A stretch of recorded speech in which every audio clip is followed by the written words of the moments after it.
એટલે તું એવી કોઈ મોટી તોપ નથી કે મારા સમાધાન માટે 50 લોકોને તારી પાછળ દોડાવવા પડે. રહી વાત બીજી સંસ્કારની, તો સંસ્કારની વાત રહેવા દે ભાઈ. બધાના સંસ્કારની બધાને ખબર છે. જે મુઠ્ઠી બાંધેલી છે એને ઉઘાડી ન કર, ઉઘાડી હવા ખાય. એટલે આ બધી વાત છોડી દે. અને રહી વાત છેલ્લી મોરાની, તો તને સ્ટેજ પરથી પણ કીધું હતું કે જેદી મજા આવે ત્યારે મોરે મોરો દેવાની તારી તૈયારી છે, એથી જ આજે મારી તૈયારી છે. પહેલ તે કરી છે એટલે હું તારી રાહ જોઉં છું.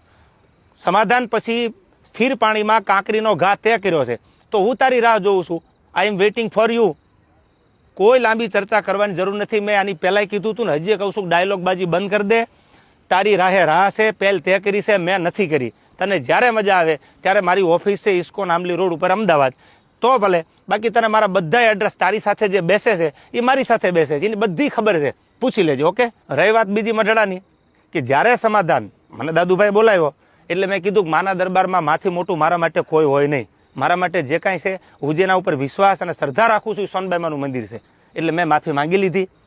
નો ડાઉટ વાત પૂરી થઈ ગઈ. ત્યાર પછી એવું બોલ્યો કે સમાધાન પછી આ ભાઈએ ચાળા કર્યા છે. એક પણ ચાળાનો વિડીયો બતાવી દે, ઓડિયો બતાવી દે, તો હું માનું કે તું સાચો છો. દૂધનું દૂધ અને પાણીનું પાણી, આ બધોય જવાબ સાંભળનારા 18 વરાણે આપી દીધો છે. મને તો એટલું યાદ આવે કે સોનબાઈ માના સાનિધ્યમાં સમાધાન થયા પછી આ વસ્તુ જે બની ખોટી છે, જે કરવું હોય